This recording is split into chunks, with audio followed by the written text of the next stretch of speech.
اللهم صل على محمد وآل محمد،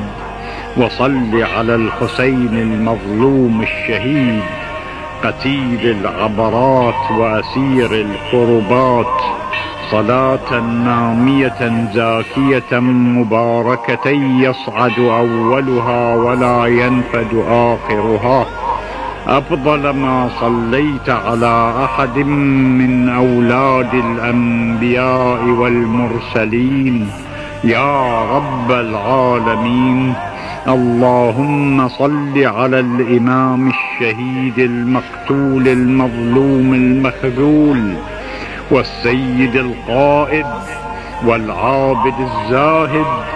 الوصي الخليفة الإمام الصديق الطهر الطاهر الطيب المبارك والرضي المرضي والتقي الهادي المهدي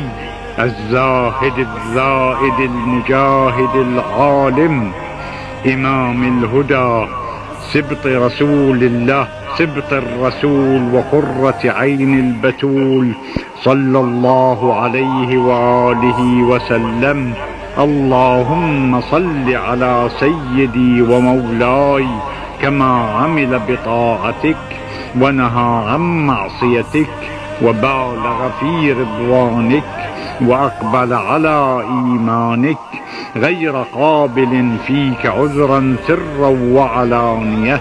يدعو العباد إليك ويدلهم عليك، وقام بين يديك يهدم الجور بالصواب ويحيي السنة بالكتاب،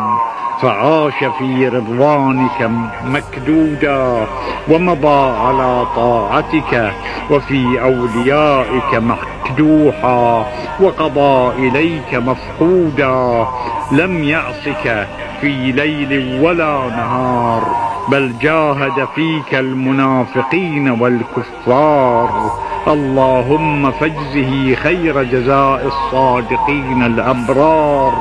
وضاعف عليهم العذاب ولقاتليه العقاب، فقد قاتل كريما وقتل مظلوما ومضى مرحوما. يقول أنا ابن رسول الله محمد وابن من زكى وعبد،